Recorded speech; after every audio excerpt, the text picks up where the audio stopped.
Hello बच्चों, कैसे हैं आप लोग। आशा करता हूँ आप लोग बढ़िया होंगे, मन लगाकर पढ़ते होंगे और अपने एग्जाम की तैयारी करते होंगे। तो आज आप लोगों का भाई इस वीए कंसेप्टिंग यूट्यूब चैनल पर आप लोगों का दिल से स्वागत करता है। और आज आप लोगों के लिए आपका भाई यानी कि मैं मनीष गुप्ता लेकर के आया हूं क्लास 10th का बायोलॉजी का ऑब्जेक्टिव, जो प्रीवियस ईयर क्वेश्चन है और ये अपने आप में काफी ज्यादा इंपॉर्टेंट है। तो क्या आप लोग तैयार हैं? तैयार है तो शुरू किया जाए इस सेशन को। लेकिन सेशन शुरू करने से पहले आप लोग इस वीडियो को ज्यादा से ज्यादा मात्रा में शेयर कर दीजिए और व्हाट्सएप स्टेटस लगा दीजिए। साथ ही साथ आप जो भी किसी भी प्रकार का फंक्शन चलाते हो उन पर स्टेटस लगाइए और ज्यादा से ज्यादा मात्रा में अपने दोस्तों में भी शेयर कीजिए। और वीडियो अच्छा लगे तो लाइक कीजिए, चैनल को सब्सक्राइब कीजिए और कमेंट करके बताइए कि आप लोगों को ये वीडियो कैसा लगा। तो शुरू किया जाए आज के इस मोस्ट जबरदस्त एक नए अंदाज में ऑब्जेक्टिव को। तो क्या आप लोग तैयार हैं? तो हो जाइए तैयार और थाम लीजिए अपने दिल को, क्योंकि आज ऐसा क्वेश्चन आपका भाई लेकर के आया है जो सीधा लड़ेगा एग्जाम में। तो चलिए शुरू करते हैं। तो शुरू किया जाता है इस टॉपिक को। यस, तो आपके बीच आपका भाई लेकर के आया है कुछ प्रश्नों को। ध्यान देना है सभी बच्चों को। कुटपाद किसमें पाया जाता है? ये 2016 का क्वेश्चन है। कुटपाद किसमें पाया जाता है बताइए। कुटपाद किसमें पाया जाता है? कुटपाद किसमें से किसमें पाया जाता है? चार ऑप्शन है। पैरामीशियम, यूग्लिना, अमीबा, इनमें से कोई नहीं। तो कुटपाद जो होता है इसमें से किसमें पाया जाता है? तो पैरामीशियम में कुटपाद नहीं पाया जाता, यूग्लिना में कुटपाद नहीं पाया जाता, अमीबा में कुटपाद पाया जाता है। Option number C. ये जो कुटपाद होते हैं वे अमीबा में पाए जाते हैं। बताइए कुटपाद किसमें पाया जाता है? बताइए कुटपाद किसमें पाया जाता है? तो प्यार से बोलिए कुटपाद अमीबा में पाया जाता है। आगे, प्रकाश संश्लेषण कब होता है? 2015 का क्वेश्चन है, मस्त क्वेश्चन है। प्रकाश संश्लेषण कब होता है बताइए। प्रकाश संश्लेषण रात में होता है, दिन में होता है, या फिर सुबह और शाम होता है, या फिर रात और दिन दोनों होता है। तो बताइए कौन सा ऑप्शन सही है। प्रकाश संश्लेषण कब होता है? रात में, दिन में, रात दिन, सुबह शाम। बताइए। तो आप कहोगे गुरुजी प्रकाश संश्लेषण दिन में होता है, दिन में। प्रकाश संश्लेषण कब होता है? तो प्रकाश संश्लेषण दिन में होता है बच्चों। आगे, क्लोरोफिल वर्णक का रंग कैसा होता है? क्लोरोफिल वर्णक का रंग कैसा होता है? हरा, नीला, लाल और सफेद। ये क्वेश्चन जो है 2015 और 2017 में पूछा गया है। ध्यान देना मेरे बच्चों, मेरे लॉलीपॉप और मेरे साथ ही साथ रसगुल्लो, ध्यान दो। क्लोरोफिल वर्णक का रंग कैसा होता है? क्लोरोफिल वर्णक का रंग कैसा होता है? तो क्लोरोफिल वर्णक का रंग हरा होता है गुरुजी। क्लोरोफिल वर्णक का रंग हरा होता है गुरुजी। क्लोरोफिल वर्णक का रंग हरा होता है। क्लोरोफिल वर्णक का रंग कैसा होता है बच्चों? क्लोरोफिल वर्णक का रंग हरा होता है बच्चों। चलो, रक्त में आयरन की कमी से होने वाला एक रोग बताइए। रक्त में आयरन की कमी से होने वाला रोग बताइए कौन सा है? ये 2014 का प्रश्न है। रक्त में आयरन की कमी से होने वाला रोग, रक्त में आयरन की कमी से होने वाला रोग पता है कौन है? टीबी है कि मधुमेह है कि एनीमिया है कि उच्च रक्तचाप है? आप कहोगे गुरुजी रक्त में आयरन की कमी से होने वाला रोग, रक्त में आयरन के कमी से होने वाला रोग एनीमिया है। ऑप्शन नंबर सी, रक्त में आयरन की कमी से होने वाला रोग एनीमिया है। कौन सा है? एनीमिया। अच्छा, ऊपर के जो 4th प्रश्न थे आपसे 3 क्वेश्चन पूछे गए। अमीबा में पाया जाता है, उत्पाद पाया जाता है, और प्रकाश संश्लेषण की क्रिया कब होती है? तो दिन में होती है।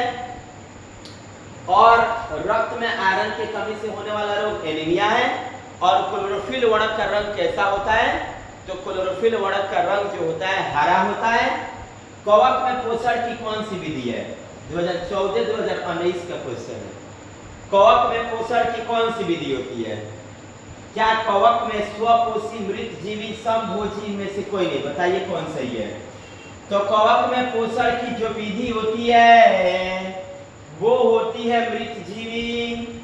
ऑप्शन नंबर बी, कवक में पोषण की कौन सी विधि होती है? तो कवक में पोषण की जो विधि होती है उसे मृत जीवी कहते हैं। कवक में पोषण की जो विधि होती है उसे मृत जीवी कहते हैं। बच्चों मेरे लल्ला ध्यान दो, पढ़ो, मस्त पढ़ो, जबरदस्त पढ़ो और बताओ कवक में पोषण की कौन सी विधि होती है? तो कवक में पोषण की मृत जीवी विधि होती है। आगे ऑक्सीजन है, 2021 का क्वेश्चन। ऑक्सीजन है वसा, एंजाइम, हार्मोन, कार्बोहाइड्रेट। ऑक्सीजन क्या है इनमें से? बताइए इनमें से ऑक्सीजन क्या है? ऑक्सीजन इनमें से क्या है? क्या ऑक्सीजन वसा है? क्या ऑक्सीजन एंजाइम है? क्या ऑक्सीजन हार्मोन है या फिर कार्बोहाइड्रेट है? आप कहोगे गुरुजी ऑक्सीजन तो पादप में पाया जाता है, ये पादप हार्मोन है, यानी कि ऑक्सीजन क्या है जी? हार्मोन है। ऑक्सीजन क्या है बच्चों? ऑक्सीजन हार्मोन है।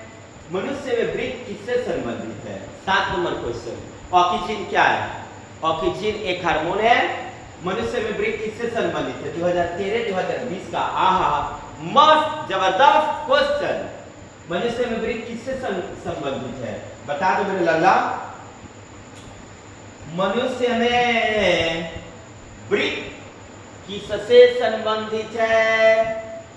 पहला ऑप्शन पोषण से, श्वसन से, उत्सर्जन से, परिवहन से। मनुष्य में जो वृक्क होता है वो किससे संबंधित होता है? तो आप कहोगे गुरुजी वृक्क। अरे गुरुजी वृक्क जो है वो शरीर से हानिकारक पदार्थों को उत्सर्जित करता है गुरुजी, यानी कि उत्सर्जन से। गुरुजी वृक्क जो है वो उत्सर्जन से रिलेटेड है। आगे स्वपोषी पोषण के लिए क्या आवश्यक है? आहा, ये प्रश्न तो और भी अच्छा है। 2013, 2019, 2021 मतलब लगा दो स्टार, लगा दो स्टार। और ये क्वेश्चन एग्जाम के लिए बेस्ट है। स्वपोषी पोषण के लिए क्या आवश्यक है? तो स्वपोषी पोषण के लिए क्या CO2 आवश्यक है? क्या क्लोरोफिल आवश्यक है? क्या सूर्य का प्रकाश आवश्यक है या इनमें से सभी? तो स्वपोषी पोषण के लिए, स्वपोषी पोषण के लिए CO2, क्लोरोफिल, सूर्य का प्रकाश, इनमें से सभी। स्वपोषी पोषण के लिए CO2, क्लोरोफिल, सूर्य का प्रकाश, इनमें से सभी। चलिए आगे देखते हैं। ध्यान देना बच्चों। 9 नंबर क्वेश्चन देख लो बच्चों। मेरे लल्ला 2023 का क्वेश्चन है। प्रकाश संश्लेषण की क्रिया में ऑक्सीजन बाहर किससे निकलता है? 2013 का क्वेश्चन। प्रकाश संश्लेषण की क्रिया में ऑक्सीजन बाहर किससे निकलता है? भैया प्रकाश संश्लेषण की क्रिया में ऑक्सीजन किससे बाहर निकलता है? ध्यान देना है। प्रकाश संश्लेषण की क्रिया में ऑक्सीजन किससे बाहर निकलता है? प्रकाश संश्लेषण की क्रिया में ऑक्सीजन किससे बाहर निकलता है? प्रकाश संश्लेषण की क्रिया में ऑक्सीजन किससे बाहर निकलता है? क्या जल से निकलता है या फिर CO2 से निकलता है या फिर ग्लूकोज से निकलता है या फिर डिक्टियोजोम से निकलता है? बताइए कौन सा ऑप्शन सही है? प्रकाश संश्लेषण की क्रिया में ऑक्सीजन किससे बाहर निकलता है? अच्छा, प्रकाश संश्लेषण की जब क्रिया होती है तो ऑक्सीजन किससे बाहर निकलता है? तो यहाँ पे ऑप्शन में क्या है, आंसर में जल। लेकिन आप लोग भी एक बार कंफर्म कर लेना लो, जल से हो सकता है या फिर ग्लूकोज से हो सकता है ना। तो आप लोग आंसर कंफर्म कर लीजिएगा। थोड़ा सा मुझको भी कंफ्यूजन लग रहा है। प्रकाश संश्लेषण की क्रिया में ऑक्सीजन बाहर किससे निकलता है, जल से। डन है, जल ही से निकलता है। प्रकाश संश्लेषण की क्रिया में ऑक्सीजन किससे बाहर निकलता है, जल से। प्रकाश संश्लेषण की क्रिया में ऑक्सीजन किससे बाहर निकलता है, जल से, याद रखना है। आगे, मैग्नीशियम किसमें पाया जाता है, 2021 का क्वेश्चन है, मस्त क्वेश्चन है। मैग्नीशियम किसमें पाया जाता है, बताइए। मैग्नीशियम किसमें पाया जाता है, मैग्नीशियम किसमें पाया जाता है। मैग्नीशियम क्लोरोफिल में पाया जाता है, लाल रक्त कण में पाया जाता है, बड़ी लवक में पाया जाता है, श्वेत कण में पाया जाता है। मैग्नीशियम जो है, क्या वो क्लोरोफिल में पाया जाता है, या फिर लाल रक्त कण में पाया जाता है, या फिर बड़ी लवक में पाया जाता है, या फिर श्वेत रक्त कण में पाया जाता है। आप कहोगे गुरुजी मैग्नीशियम जो होता है वो क्लोरोफिल में पाया जाता है। मैग्नीशियम किसमें पाया जाता है, इनमें से किसमें पाया जाता है, मैग्नीशियम इनमें से किसमें पाया जाता है, बता दीजिए। 2021 का प्रश्न है भैया जी। मैग्नीशियम बच्चों इसमें से किसमें पाया जाता है, तो मैग्नीशियम क्लोरोफिल में पाया जाता है। मैग्नीशियम क्लोरोफिल में पाया जाता है। मनुष्य में प्रमुख उत्सर्जन कौन है, ये 2016-2020 का क्वेश्चन है, 2016-2020 का क्वेश्चन है। बताइए, मनुष्य में प्रमुख उत्सर्जन कौन है, रक्त, श्वेत ग्रंथि, वृक्क, अग्न्याशय है। 4 ऑप्शन आपके पास। उत्सर्जन गुरुजी, हम कहे हाँ जी, उत्सर्जन तो पूछ रहे हैं आपसे। और उत्सर्जन माने क्या होता है गुरुजी, उत्सर्जन वह अंग जिससे शरीर के जितने भी हानिकारक पदार्थ होते हैं विभिन्न अंगों से निकलते हैं, है ना।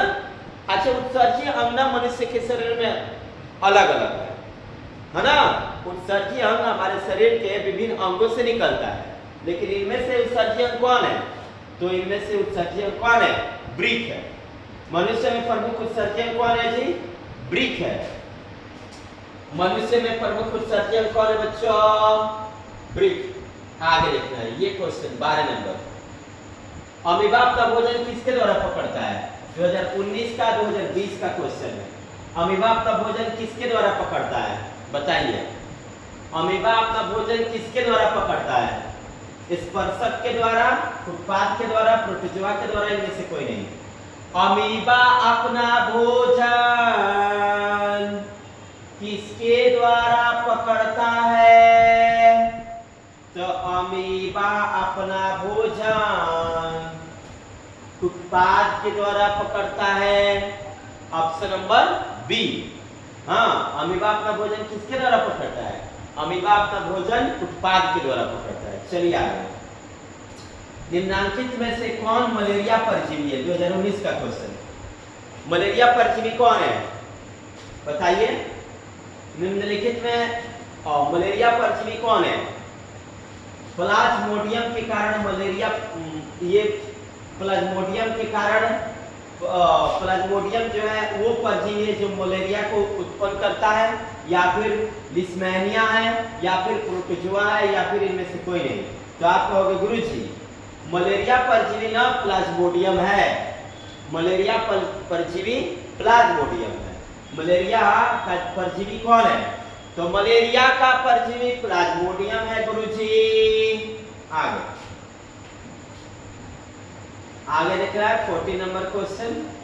ये क्वेश्चन हो बहुत अच्छा है, आप लोगों को इसको तो जरूर पढ़ना चाहिए, मस्त है।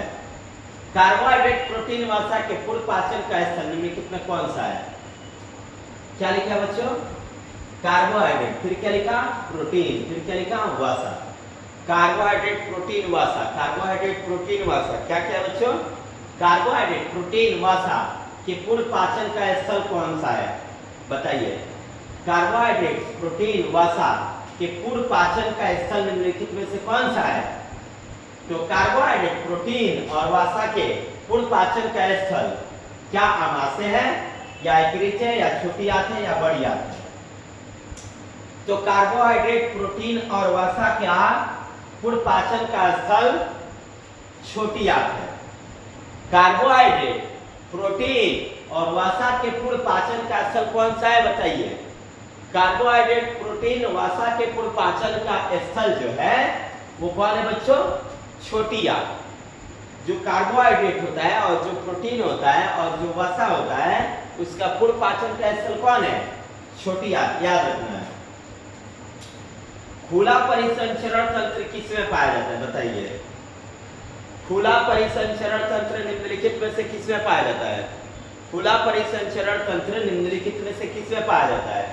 15 नंबर क्वेश्चन है, आपके पास ऑप्शन 4 है, चूज करना है कि खुला परिसंचरण तंत्र किसमें पाया जाता है। और ये 2015 का मस्त वीवीआई प्रश्न है। तो खुला परिसंचरण तंत्र क्या मनुष्य में पाया जाता है या फिर घोड़ों में या फिर कॉकरोच में या फिर स्त्री में? तो खुला परिसंचरण तंत्र जो होता है वो होता है कॉकरोच में। खुला परिसंचरण तंत्र किसमें होता है? कॉकरोच में। खुला परिसंचरण तंत्र किसमें होता है? कॉकरोच में। मनुष्य यानी कि पुरुष में, घोड़ों में या फिर स्त्रियों में? तो डायरेक्ट रूप में आप कह सकते हो कि खुला परिसंचरण तंत्र जो होता है वो कॉकरोच में होता है ना। नेक्स्ट क्वेश्चन की तरफ देखेंगे। 16 नंबर क्वेश्चन क्या है? 16 नंबर क्वेश्चन पर ध्यान देंगे सभी बच्चे। हमारे शरीर में कौन सा हार्मोन कार्बोहाइड्रेट, प्रोटीन और वसा के उपापचय को नियंत्रित करता है? प्रश्न ध्यान से लिखना है, मस्त है ये प्रश्न और अच्छा है। इस प्रश्न को आप लोगों को अच्छे ढंग से समझना चाहिए और इसको अपने मन में रखना पड़ेगा क्योंकि ये प्रश्न आपके पेपर में आने वाला है। और आप देख सकते हैं ये कब का प्रश्न है? 2018 का। प्रश्न क्या है प्यार से देख लीजिए एक बार। हमारे शरीर में कौन सा हार्मोन, हमारे शरीर में कौन सा हार्मोन, हमारे शरीर में कौन सा हार्मोन कार्बोहाइड्रेट, प्रोटीन, वसा के उपापचय का नियंत्रण करता है? तो हमारे शरीर में जो हार्मोन कार्बोहाइड्रेट, प्रोटीन और वसा का उपापचय करता है उसका नाम बताना है। उपापचय का नियंत्रण करता है उसका नाम बताना है। क्या वो हार्मोन इंसुलिन है? क्या वो हार्मोन थायरॉक्सिन है, टेस्टोस्टेरोन है या फिर एस्ट्रोजन है? बताइए कौन सा है? हमारे शरीर में कौन ऐसा हार्मोन है जो कार्बोहाइड्रेट, प्रोटीन और वसा के उपापचय का नियंत्रण करता है? क्या वो हार्मोन इंसुलिन है? क्या वो हार्मोन थायरॉक्सिन है? क्या वो हार्मोन टेस्टोस्टेरोन है? क्या वो हार्मोन एस्ट्रोजन है? तो आप कहोगे क्या गुरुजी? हमारे शरीर में जो हार्मोन कार्बोहाइड्रेट, प्रोटीन, वसा के उपापचय का नियंत्रण करता है उसे थायरॉक्सिन कहते हैं गुरुजी। क्या कहते हैं? थायरॉक्सिन। क्या कहते हैं बच्चों? थायरॉक्सिन। किसकी उपस्थिति के कारण रक्त लाल दिखाई देता है? मस्त क्वेश्चन। किसकी उपस्थिति के कारण रक्त लाल दिखाई देता है? Thrombin, fibrin, haemoglobin, serum. तो जिसके उपस्थिति के कारण रक्त लाल दिखाई देता है मेरे रसगुल्लो, उसे हम कहते हैं हीमोग्लोबिन। जिसकी उपस्थिति के कारण रक्त लाल दिखाई देता है उसे हीमोग्लोबिन कहते हैं मेरे बच्चों। आगे, पीत रस कहां से स्त्रावित होता है? मस्त क्वेश्चन एक और। पीत रस कहां से स्त्रावित होता है? अग्न्याशय से, यकृत से, छोटी आंत से, इनमें से कोई नहीं। पीत रस गुरुजी, पीत रस पूछ रहे हैं हम। कहे हाँ जी, पीत रस कहां से स्त्रावित होता है? 2019 का क्वेश्चन है, मस्त क्वेश्चन है। पीत रस कहां से स्त्रावित होता है गुरुजी? पीत रस हम लोग को क्या अग्न्याशय से, क्या यकृत से, क्या छोटी आंत से, क्या इनमें से कोई नहीं? तो आप कहोगे गुरुजी जो पीत रस होता है ना गुरुजी, पीत रस वो स्त्रावित होता है गुरुजी यकृत यानी कि लीवर से। पीत रस कहां से स्त्रावित होता है? पीत रस यकृत से स्त्रावित होता है गुरुजी। पीत रस कहां से स्त्रावित होता है? तो यकृत से। एक स्वस्थ मनुष्य में प्रकुंचन एवं अनुस्थीलन दाब क्या होता है? एक स्वस्थ मनुष्य में प्रकुंचन एवं अनुस्थीलन दाब क्या होता है? बताओ। एक स्वस्थ मनुष्य में प्रकुंचन एवं अनुस्थीलन दाब क्या होता है? बताओ इसमें से कौन सही है? एक स्वस्थ मनुष्य में प्रकुंचन एवं अनुस्थीलन दाब क्या होता है? 120/80, 80/120, 80/100, 72/80। बताओ कौन सा सही है? एक स्वस्थ मनुष्य में प्रकुंचन एवं अनुस्थीलन दाब जो होता है वो कौन है बताओ? एक स्वस्थ मनुष्य में प्रकुंचन एवं अनुस्थीलन दाब बताओ कितना होता है? तो 120/80, ऑप्शन नंबर ए 120/80। एक स्वस्थ मनुष्य में प्रकुंचन एवं अनुस्थीलन दाब 120/80 होता है। चलो आगे आ जाओ। 20 नंबर, तंत्रिका तंतु की उत्पत्ति किस प्राथमिक ऊतक द्वारा होती है? तंत्रिका तंतु की उत्पत्ति किस प्राथमिक ऊतक द्वारा होती है? मस्त क्वेश्चन है। तंत्रिका तंतु की उत्पत्ति किस प्राथमिक ऊतक द्वारा होती है? 2011 का क्वेश्चन है। आहा, ये तो और लाजवाब क्वेश्चन है। तंत्रिका तंतु की उत्पत्ति किस प्राथमिक ऊतक द्वारा होती है? क्या वो प्राथमिक ऊतक एक्टोडर्म है, या फिर मेसोडर्म है, या फिर एंडोडर्म है, या इनमें से कोई नहीं? आप कहोगे गुरुजी तंत्रिका तंतु की उत्पत्ति जिस प्राथमिक ऊतक द्वारा होती है उस प्राथमिक ऊतक को हम पता है क्या कहते हैं गुरुजी? जिस प्राथमिक ऊतक द्वारा तंत्रिका तंतु की उत्पत्ति होती है उसे एक्टोडर्म कहते हैं। क्या कहते हैं? एक्टोडर्म। बच्चों कहां ध्यान है? तंत्रिका तंतु की उत्पत्ति किस प्राथमिक ऊतक द्वारा होती है? तो तंत्रिका तंतु की उत्पत्ति जिस प्राथमिक ऊतक द्वारा होती है वो कौन है? एक्टोडर्म। चलो आ जाओ, मस्त पढ़ना है बच्चों। मनुष्य में वृक्क एवं तंत्र का भाग है जो किससे संबंधित है? मनुष्य में जो वृक्क है एक तंत्र का भाग है और वो किससे संबंधित है? 2012 का क्वेश्चन है। मनुष्य में वृक्क एक तंत्र का भाग है जो किससे संबंधित है? तो मनुष्य में वृक्क एक भाग है, क्या वो पोषण से संबंधित है, क्या वो श्वसन से संबंधित है, क्या वो उत्सर्जन से संबंधित है या परिवहन से? तो मनुष्य में वृक्क एक तंत्र का भाग है जो उत्सर्जन से रिलेटेड है, ऑप्शन नंबर सी। मनुष्य में वृक्क एक तंत्र का भाग है जो उत्सर्जन से रिलेटेड है। ये जो वृक्क होता है ना, वृक्क ये हम लोग के शरीर में उत्सर्जित पदार्थों को निकालता है। मनुष्य में वृक्क एक तंत्र का भाग है जो रिलेटेड है किससे? उत्सर्जन से। पादप में जाइलम उत्तरदायी है। पादप में जाइलम किसके लिए उत्तरदायी है? 2018 का क्वेश्चन, ये क्वेश्चन भी अच्छा है। पादप में जाइलम किसके लिए उत्तरदायी है? पादप में जाइलम किसके लिए उत्तरदायी है बताइए? तो पादप में जो जाइलम है वो किसके लिए उत्तरदायी है? तो आप कहोगे गुरुजी पादप में जो जाइलम है क्या वो जल के वहन के लिए, क्या वो भोजन के वहन के लिए, क्या वो अमीनो अम्ल के वहन के लिए, क्या वो ऑक्सीजन के वहन के लिए उत्तरदायी? इसमें से 4 ऑप्शन में से कौन सा ऑप्शन सही है? तो आप कहोगे गुरुजी पादप में जो जाइलम है वो जल के वहन के लिए उत्तरदायी है, ऑप्शन नंबर ए। पादप में जाइलम उत्तरदायी है किसके लिए? जल के वहन के लिए। पादपों में जाइलम किसके लिए उत्तरदायी है? तो पादपों में जो जाइलम है जल के वहन के लिए उत्तरदायी है। स्वपोषी पोषण के लिए क्या आवश्यक है? 2015-2016 का क्वेश्चन। स्वपोषी पोषण के लिए क्या आवश्यक है? स्वपोषी पोषण के लिए क्या आवश्यक है? स्वपोषी पोषण मतलब जो अपना पोषण खुद से करता है उसे स्वपोषी पोषण कहते हैं, है ना? तो इसमें से क्या क्या आवश्यक है? कार्बन डाइऑक्साइड और जल, क्लोरोफिल, सूर्य का प्रकाश, उपयुक्त सभी। तो स्वपोषी पोषण के लिए जो आवश्यक है वो है, स्वपोषी पोषण के लिए जो आवश्यक है वो क्या है? ये 2015-2016 का क्वेश्चन है। तो स्वपोषी पोषण के लिए जो आवश्यक है वो उपयुक्त सभी, यानी कि स्वपोषी पोषण के लिए कार्बन डाइऑक्साइड, जल आवश्यक है। स्वपोषी पोषण के लिए क्लोरोफिल आवश्यक है। स्वपोषी पोषण के लिए सूर्य का प्रकाश, तीनों के तीनों आवश्यक है, यानी कि उपयुक्त सभी। आगे देखते हैं 24 नंबर प्रश्न को क्या कहता है। 24 नंबर प्रश्न 2012 में पूछा है।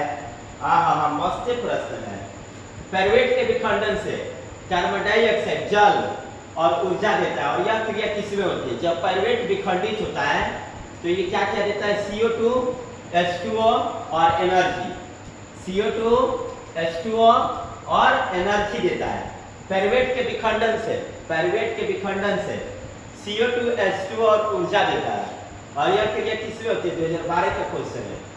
पायरुवेट के विखंडन से CO2H2 और ऊर्जा मिलता है। यह क्रिया क्या कोशिका द्रव्य में होती है, माइटोकॉन्ड्रिया में होती है, हरितक में होती है या फिर केंद्रक में होती है। तो पायरुवेट के विखंडन से कार्बन डाइऑक्साइड जल और ऊर्जा देता है। यह क्रिया ना माइटोकॉन्ड्रिया में होता है, ऑप्शन नंबर बी। पायरुवेट के विखंडन से जब पायरुवेट विखंडित होता है तो आपको क्या क्या मिलता है, CO2H2 और ऊर्जा। ये क्रिया किसमें होती है, माइटोकॉन्ड्रिया में। चलिए, स्वपोषण होता है कौकों में, हरे पौधों में, जंतुओं में, सभी जीवों में। स्वपोषण की क्रिया किसमें होती है, बताइए। स्वपोषण की क्रिया किसमें होती है, स्वपोषण की क्रिया किसमें होती है? क्या स्वपोषण की क्रिया कौकों में होती है, या फिर हरे पौधों में होती है, या फिर जंतुओं में होती है, या फिर सभी जीवों में होती है? आप कहोगे गुरुजी स्वपोषण की क्रिया हरे पौधों में होती है। स्वपोषण की क्रिया गुरुजी हरे पौधों में होती है, हरे पौधों में। आगे 26 नंबर क्वेश्चन देखिए। गए जमाने में निम्नलिखित में कौन सी क्रिया होती है?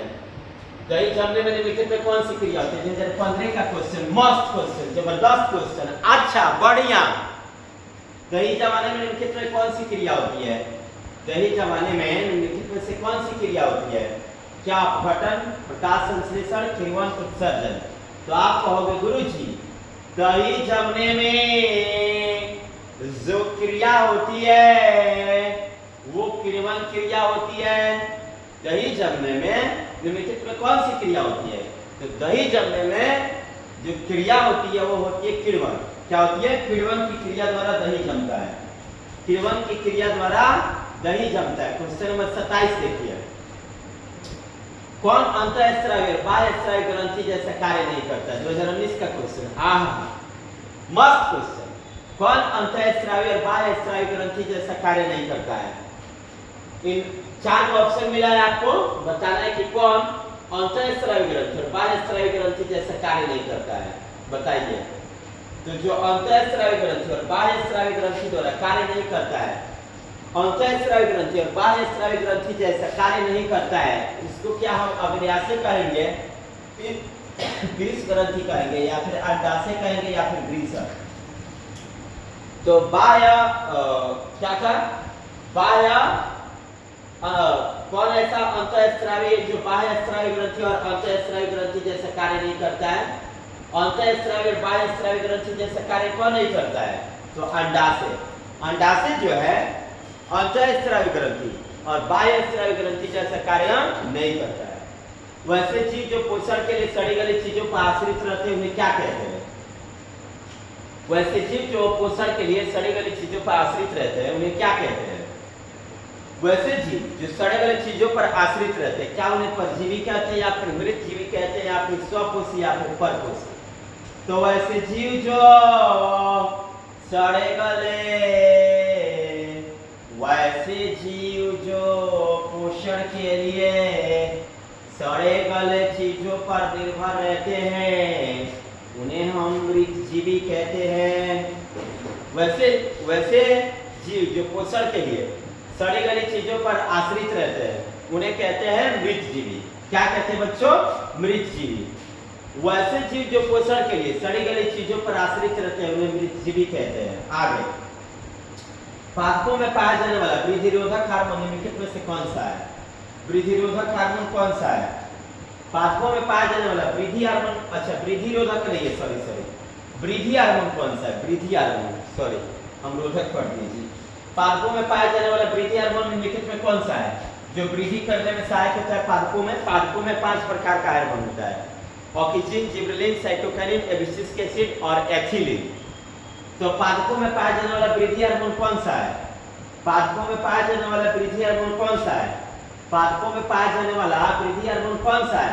तो आप कहोगे गुरुजी पादपों में पाया जाने वाला वृद्धि हार्मोन क्या जिबरेलिन है, एड्रेनालिन है, इंसुलिन है, थायरॉक्सिन है? बताइए। तो पादपों में पाया जाने वाला जो वृद्धि हार्मोन है वो है जिबरेलिन, ऑप्शन नंबर ए। पादपों में पाया जाने वाला वृद्धि हार्मोन कौन है? जिबरेलिन। पादपों में वृद्धि हार्मोन के रूप में कौन सा हार्मोन पाया जाता है? जिबरेलिन। प्रकाश संश्लेषण द्वारा किसकी प्राप्ति होती है? 2011 का क्वेश्चन। प्रकाश संश्लेषण द्वारा किसकी प्राप्ति होती है, बताइए। प्रकाश संश्लेषण द्वारा किसकी प्राप्ति होती है? तो प्रकाश संश्लेषण द्वारा क्या वसा की प्राप्ति होती है, प्रोटीन की प्राप्ति होती है, ग्लूकोज की प्राप्ति होती है, प्रकाश की प्राप्ति होती है। तो प्रकाश संश्लेषण की क्रिया द्वारा जिसकी प्राप्ति होती है उसे हम कहते हैं ग्लूकोज। प्रकाश संश्लेषण की क्रिया द्वारा किसकी प्राप्ति होती है बताइए। तो प्रकाश संश्लेषण की क्रिया द्वारा जिसकी प्राप्ति होती है उसे हम ग्लूकोज कहते हैं, ऑप्शन नंबर सी। प्रकाश संश्लेषण द्वारा किसकी प्राप्ति होती है, प्रकाश संश्लेषण द्वारा ग्लूकोज की प्राप्ति होती है। 31 नंबर क्वेश्चन, 31 नंबर क्वेश्चन देखो मेरे लाडलो। मानव आहार नाल का सबसे लंबा भाग है, 2017 या 2021 का प्रश्न है, मस्त प्रश्न है। मानव आहार नाल का सबसे लंबा भाग कौन है, मानव आहार नाल का सबसे लंबा भाग कौन है। तो मानव आहार नाल का सबसे लंबा भाग कौन है, ऑप्शन आपको 4 मिला है, 4 ऑप्शन ABCD के रूप में। ऑप्शन नंबर ए रश्मि है, ऑप्शन नंबर बी अमाशय है, ऑप्शन नंबर सी छोटी आंत है, ऑप्शन नंबर डी ग्रासतनी है। तो मानव आहार नाल में सबसे लंबा भाग जो है छोटी आंत है, ऑप्शन नंबर सी। मानव आहार नाल का सबसे लंबा भाग छोटी आंत है। मानव आहार नाल का सबसे लंबा भाग कौन है, छोटी आंत। आगे 32 नंबर क्वेश्चन, 32 नंबर क्वेश्चन। निम्नलिखित में किसे कोशिका का ऊर्जा मुद्रा के रूप में जाना जाता है। अच्छा, ऊर्जा मुद्रा, ऊर्जा सिक्का। निम्नलिखित में किसे कोशिका का ऊर्जा मुद्रा या ऊर्जा सिक्का के रूप में जाना जाता है। 2021 का क्वेश्चन, मस्त क्वेश्चन, मस्त। निम्नलिखित में किसे कोशिका का ऊर्जा मुद्रा के रूप में जाना जाता है। निम्नलिखित में किसे कोशिका का ऊर्जा मुद्रा के रूप में जाना जाता है। ADP, ATP, DTP, PDP. तो निम्नलिखित में जिसे कोशिका का ऊर्जा मुद्रा के रूप में जाना जाता है वो है एटीपी। कौन है, एटीपी। किसे कोशिका का ऊर्जा मुद्रा के रूप में जाना जाता है, तो एटीपी को। किसको, एटीपी को। एटीपी को ऊर्जा मुद्रा के रूप में जाना जाता है। पतियों में गैसों का आदान प्रदान कहाँ होता है, 2018 और 2020 का क्वेश्चन है। ये वाला 21 का था। निम्नलिखित में किसे कोशिका का ऊर्जा मुद्रा के रूप में जाना जाता है, एटीपी, एंटीनोसाइन ट्राइफॉस्फेट। एंटीनोसाइन ट्राइफॉस्फेट को ऊर्जा मुद्रा कहा जाता है। पतियों में गैसों का आदान प्रदान कहाँ होता है, सिरा में, रंध्र में, मध्य सिरा में, इनमें से कोई नहीं। तो पतियों में गैसों का आदान प्रदान जो होता है वो रंध्र या स्टोमाटा में होता है। पतियों में गैसों का आदान प्रदान किस भाग द्वारा होता है, तो पतियों में गैसों का आदान प्रदान रंध्र या स्टोमाटा के द्वारा होता है। एक बात कहूं, पढ़ाई मन लगा के कर लो, रिजल्ट बेहतर ले आ लो, गांव जवार में नाम कर लो, अपने मम्मी पापा का भी नाम कर दो, साथ में हमारा भी कर दो और मन लगा के पढ़ाई करो। हृदय से रक्त को संपूर्ण शरीर में पंप किया जाता है किसके द्वारा, 2018 का क्वेश्चन। हृदय जो होता है, हॉट हृदय, हृदय से जो रक्त या रुधिर होता है, हृदय से रक्त या रुधिर को संपूर्ण शरीर में किसके द्वारा पंप किया जाता है बताइए। हृदय से रक्त या रुधिर को संपूर्ण शरीर में जिसके द्वारा पंप किया जाता है वो भाग कौन है, क्या वो फेफड़ा है, क्या वो नीला है, क्या वो अलिंद है, या फिर इनमें से सभी। तो आप कहोगे गुरुजी हृदय से रक्त या रुधिर को संपूर्ण शरीर में पंप किया जाता है निलय के द्वारा। हृदय से रक्त या रुधिर को संपूर्ण शरीर में पंप किया जाता है किसके द्वारा, निलय के द्वारा। जो हमारा हृदय होता है इसमें निलय होता है, वो पंप करता है।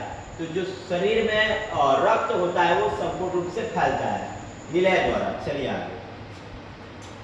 निम्नलिखित में किस यंत्र के उपयोग से ब्लड प्रेशर को मापा जाता है, 2018 का क्वेश्चन।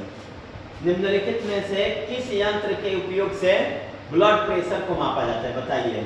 किस यंत्र के उपयोग से ब्लड प्रेशर को मापा जाता है, किस यंत्र के उपयोग से ब्लड प्रेशर को मापा जाता है। स्टेटस लगा दिए हो लोग ना, स्टेटस लगा दिए हो, चलो लगाओ जल्दी से स्टेटस लगाओ, शेयर करो अपने दोस्तों में, चैनल पर नए हो सब्सक्राइब करो और प्यार से देखो वीडियो को, ठीक है। निम्नलिखित में कौन सा यंत्र का उपयोग ब्लड प्रेशर को मापने में किया जाता है, तो जिसे ब्लड प्रेशर को मापने में किया जाता है वो क्या बैरोमीटर है, मैनोमीटर है, स्फेग्नोमीटर है, या फिर इनमें से कोई नहीं। तो निम्नलिखित में कौन ऐसा यंत्र है जिसका उपयोग ब्लड प्रेशर को मापने के लिए किया जाता है, 2018 का क्वेश्चन। तो जिस यंत्र का उपयोग ब्लड प्रेशर को मापने के लिए किया जाता है उसे कहते हैं स्फाइग्नोमैनोमीटर। स्फाइग्नोमीटर कौन ऐसा यंत्र है जिसके माध्यम से ब्लड प्रेशर को मापा जाता है? तो स्फाइग्नोमीटर। आगे स्फाइग्नोमीटर के द्वारा ब्लड प्रेशर को मापा जाता है। 36 नंबर क्वेश्चन। ये क्वेश्चन लाजवाब है, बहुत लाजवाब। रक्त का कौन सा अवयव है घायल स्थान से रक्त स्राव के मार्ग को थक्का बना करके अवरोध करता है? मतलब जहाँ पे कोई स्थान कट गया या फिर कहीं फट गया तो कुछ देर तक खून गिरता है और उसके बाद ना रक्त थक्का बन जाता है। किसके कारण? आरबीसी के कारण, डब्ल्यूबीसी के कारण, प्लेटलेट्स के कारण, लसिका के कारण। तो रक्त का थक्का बन जाना प्लेटलेट्स के कारण है। Option number C. कटे हुए स्थान से घायल स्थान से जब ब्लड निकलता है कुछ बाद वो थक्का बन जाता है। किसके कारण? तो प्लेटलेट्स के कारण। प्लेटलेट्स के कारण रक्त थक्का बन जाता है, प्लेटलेट्स के कारण। किसके कारण? प्लेटलेट्स के कारण। अब देखो क्वेश्चन नंबर 37 आपका भाई लेकर के आया है। मंड परीक्षण के लिए हरी पत्ती पर आयोडीन डालने से पहले पत्ती को एल्कोहल में उबाला जाता है, क्यों? 2018 का क्वेश्चन। मंड का परीक्षण यानी कि मंड का जांच किया जाता है तो हरी पत्ती पर ना आयोडीन छिड़का जाता है। आयोडीन यानी कि नमक डाला जाता है ना, आयोडीन छिड़का जाता है। क्यों बताइए? एल्कोहल में उबाला जाता है, क्यों? मंड परीक्षण के लिए हरी पत्ती पर आयोडीन डालने से पहले पत्ती को पहले ना एल्कोहल में उसको उबाला जाता है, फिर एक सफेद कागज पर रख के वो बटर पेपर पर रख के और उस पर आयोडीन छिड़का जाता है। क्यों? मंड को घोलने के लिए, क्लोरोफिल को घोलने के लिए, पत्ती को मुलायम करने के लिए।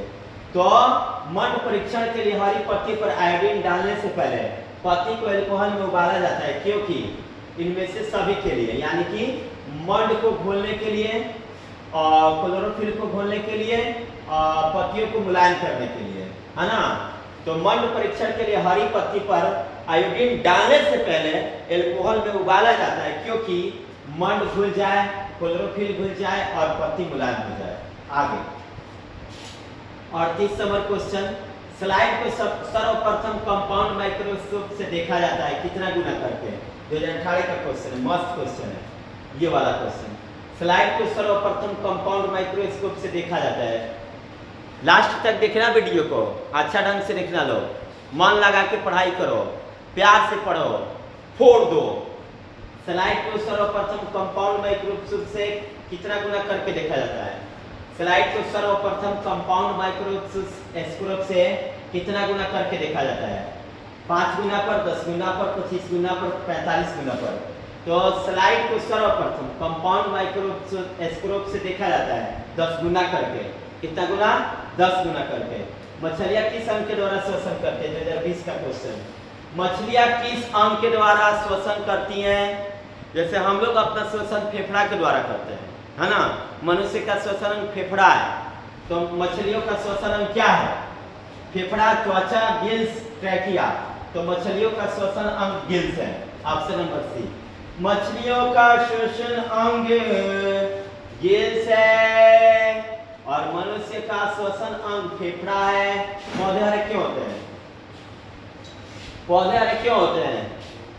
रंध्र के कारण, क्लोरोफिल के कारण, स्टोमाटा के कारण, लवण के कारण। पौधे हरे होते हैं क्लोरोफिल के कारण। क्लोरोफिल के उपस्थिति के कारण पौधे हरे होते हैं। क्लोरोफिल के उपस्थिति के कारण पौधे हरे होते हैं। क्लोरोफिल के उपस्थिति के कारण पौधे हरे होते हैं। क्लोरोफिल की उपस्थिति के कारण पौधे हरे होते हैं। 41 नंबर क्वेश्चन। भाई लोग ज्यादा से ज्यादा मात्रा में शेयर करो, लाइक करो, जल्दी से लाइक कर दो, कंजूसी मत करो, क्योंकि आपका भाई आप लोगों के लिए मेहनत कर रहा है। वीडियो अच्छा लगे तो कमेंट करके बताओ कि कैसा लग रहा है वीडियो आप लोगों को। रुधिर का कौन सा अवयव रक्त स्राव को रोकने में मदद करता है? रुधिर का कौन ऐसा अवयव है जो रक्त जब बहता है तो उसको रोकने में मदद करता है? माने कटे हुए स्थान से जब रक्त बहने लगता है तो उसको रोकने में मदद कौन करता है? लसिका, प्लाज्मा, प्लेटलेट्स, इनमें से कोई नहीं। तो रक्त का कौन ऐसा अवयव है जो रक्त स्राव को रोकने में मदद करता है? तो प्लेटलेट्स। प्लेटलेट्स जो है ये एक ऐसा अवयव है जो जब रक्त स्राव होता है तो उसे रोकने में मदद करता है। 2019 का क्वेश्चन था, मस्त था। रक्त के स्राव को रोकने में मदद प्लेटलेट्स करता है। आगे 42 नंबर क्वेश्चन देखो, ये वाला क्वेश्चन तो अच्छा क्वेश्चन है। 42 नंबर देखना है। ब्रिक की रचनात्मक एवं क्रियात्मक इकाई को क्या कहते हैं? ब्रिक के रचनात्मक एवं क्रियात्मक इकाई को क्या कहते हैं? तो ब्रिक के रचनात्मक एवं क्रियात्मक इकाई को क्या कहते हैं? 2020 का क्वेश्चन है। ब्रिक की रचनात्मक एवं क्रियात्मक इकाई किसे कहते हैं? तो ब्रिक की रचनात्मक एवं क्रियात्मक इकाई ना क्या कोशिका को कहते हैं, या फिर श्वसन अंग को कहते हैं, या फिर नेफ्रॉन को कहते हैं, या फिर रक्तचाप को कहते हैं? ब्रिक की रचनात्मक एवं क्रियात्मक इकाई, ब्रिक की रचनात्मक क्रियात्मक इकाई नेफ्रॉन को कहते हैं। नेफ्रॉन को ब्रिक की रचनात्मक एवं क्रियात्मक इकाई कहते हैं। नेफ्रॉन को ब्रिक की रचनात्मक एवं क्रियात्मक इकाई कहते हैं। लार किस ग्रंथि से निकलता है? ये वाला 43 नंबर क्वेश्चन 2020 में पूछा है। और लार किस ग्रंथि से निकलता है? बताइए, लार किस ग्रंथि से निकलता है? मेरे बच्चों, मेरे लल्ला, बताओ लार किस ग्रंथि से निकलता है? एड्रिनल, पैरोटिड, लार, इनमें से कोई नहीं। तो लार जिस ग्रंथि से निकलता है, लार जिस ग्रंथि से निकलता है उस ग्रंथि का नाम पैरोटिड ग्रंथि है ना? पैरोटिड ग्रंथि। पैरोटिड ग्रंथि एक ऐसी ग्रंथि है जिसके माध्यम से लार क्या होता है? निकलता है। पैरोटिड ग्रंथि से लार क्या होता है? निकलता है। किस ग्रंथि से? पैरोटिड ग्रंथि से। किससे? पैरोटिड ग्रंथि से। क्या निकलता है? लार। श्वसन के अंतिम उत्पादन है, श्वसन का अंतिम उत्पादन, जब सांस का अंतिम उत्पादन क्या है? 2018-2021 का क्वेश्चन है। श्वसन का अंतिम उत्पादन क्या है? CO और H2O। CO और H2O, दूसरा CO2 और ऊर्जा, तीसरा H2 और ऊर्जा, चौथा CO2 H2O ऊर्जा। बताइए, श्वसन के अंतिम उत्पादन क्या है? अरे भैया, सांस ले लेते हैं ना, तो उसके अंत में क्या बनता है? श्वसन का अंतिम उत्पाद CO2 H2O ऊर्जा। श्वसन का अंतिम उत्पाद CO2 H2O ऊर्जा। श्वसन का अंतिम उत्पाद CO2 H2O ऊर्जा। श्वसन का अंतिम उत्पादन CO2 H2O ऊर्जा। श्वसन का अंतिम उत्पादन CO2 H2O ऊर्जा। श्वसन का अंतिम उत्पादन CO2 H2O ऊर्जा। मानव हृदय में कोष्ठों की संख्या कितनी होती है? 2019-2021 का क्वेश्चन है। मानव हृदय में कोष्ठों की संख्या कितनी होती है? तो मानव हृदय में कोष्ठों की संख्या 2, 3, 4, 5 बताइए। मानव हृदय में कोष्ठों की संख्या कितनी होती है? तो मानव हृदय में कोष्ठों की संख्या 4 होती है। मानव हृदय में जो कोष्ठ होते हैं वो कितने होते हैं भैया? 4। आगे, स्टोमाटा के खुलने और बंद होने की क्रिया को कौन नियंत्रित करता है? 2019 का क्वेश्चन है। स्टोमाटा के खुलने और बंद होने की क्रिया को कौन नियंत्रित करता है? स्टोमाटा के खुलने और बंद होने की क्रिया को कौन नियंत्रित करता है? तो स्टोमाटा के खुलने और बंद होने की क्रिया को जो नियंत्रित करता है उसका नाम क्या है? क्या उसका नाम द्वार कोशिका है? क्या उसका नाम सखी कोशिकाएं है? क्या उसका नाम छानी नलिकाएं है? क्या उसका नाम मूलरम है? तो स्टोमाटा के खुलने और बंद होने की जो क्रिया होती है वो द्वार कोशिकाओं द्वारा होता है। द्वार कोशिकाएं।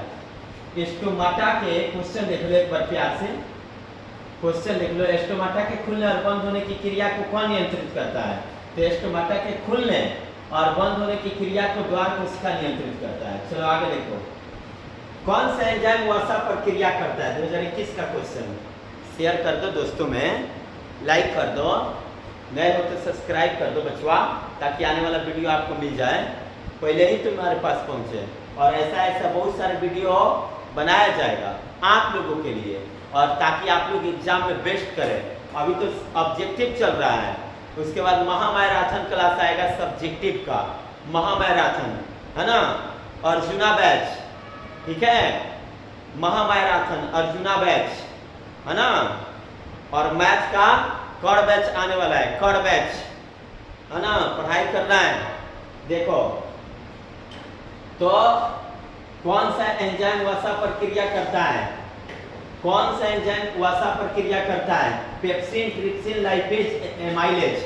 तो जो एंजाइम वसा पर क्रिया करता है उसे लाइपेज कहते हैं। वह एंजाइम जो वसा पर क्रिया करता है उसे लाइपेज कहते हैं। वह एंजाइम जो वसा पर क्रिया करता है उसे लाइपेज कहते हैं। चलो देख लो 48 नंबर क्वेश्चन, किस प्रकार के श्वसन से अधिक ऊर्जा मुक्त होती है? ये क्वेश्चन जबरदस्त क्वेश्चन है। किस प्रकार की श्वसन से अधिक ऊर्जा मुक्त होती है? 2020 का क्वेश्चन है। श्वसन दो प्रकार का, वायवीय श्वसन, अवायवीय श्वसन। एक ऑक्सीजन की उपस्थिति में, एक ऑक्सीजन की अनुपस्थिति में। जो ऑक्सीजन की उपस्थिति में होता है उसे वायवीय कहते हैं, और जो ऑक्सीजन की अनुपस्थिति में होता है उसे अवायवीय कहते हैं। तो ऑक्सीजन की उपस्थिति में जो होता है उसमें ज्यादा ऊर्जा मुक्त होती है।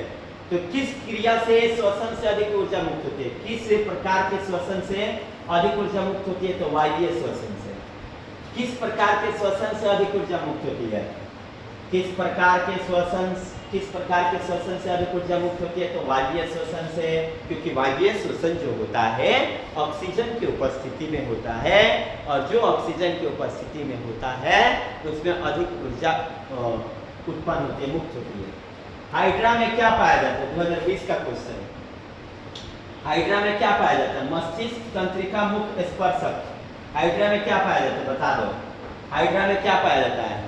हाइड्रा में क्या मस्तिष्क पाया जाता है, क्या तंत्रिका पाया जाता है, क्या मुख पाया जाता है, या फिर स्पर्शक? तो हाइड्रा में पाया जाता है तंत्रिका। हाइड्रा में क्या पाया जाता है बच्चों? हाइड्रा में जो पाया जाता है उसे हम तंत्रिका कहते हैं। हाइड्रा में क्या पाया जाता है? निम्नलिखित में से कौन पाया जाता है? तो हाइड्रा में तंत्रिका पाया जाता है। और लास्ट शायद क्वेश्चन है 50 नंबर। हरे पौधों में पोषण की कौन सी विधि होती है? बताइए। हरे पौधों में पोषण की कौन सी विधि होती है? हरे पेड़, गुरुजी हमारे पेड़ पौधे तो और किसी पर निर्भर नहीं रहते हैं, वो अपना भोजन स्वयं बनाते हैं। और जो अपना भोजन स्वयं बनाता है, क्या उसे परपोषी कहते हैं, या फिर स्वपोषी कहते हैं, या फिर मृतजीवी कहते हैं? आप कहोगे क्या गुरुजी? हरे पेड़ पौधों में जो पोषण की विधि होती है वो स्वपोषी होती है। हरे पेड़ पौधों में जो पोषण की विधि होती है वो स्वपोषण होती है ना? स्वपोषण। हरे पौधों में पोषण की कौन सी विधि होती है? स्वपोषण। स्वपोषण।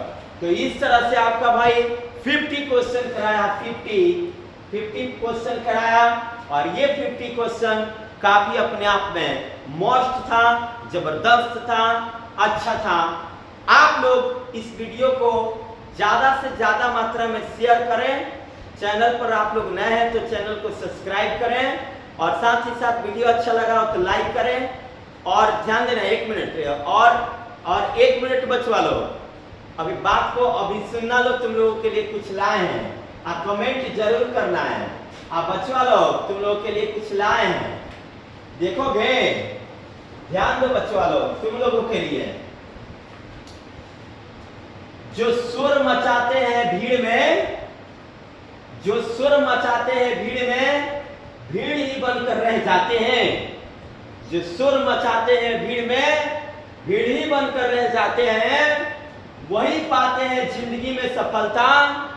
जिंदगी में वही सफलता पाते हैं जो खामोशी से अपना काम कर जाते हैं, जो खामोशी से अपना काम कर जाते हैं। तो आप लोगों के लिए ये था। आप लोग भी खामोशी से अपने कार्य को करिए, भीड़ मत लगाइए, मन लगा के पढ़िए, जबरदस्त पढ़िए। और मिलते हैं फिर से नेक्स्ट वीडियो में। आज के लिए इतना ही काफी। जय हिंद, जय भारत।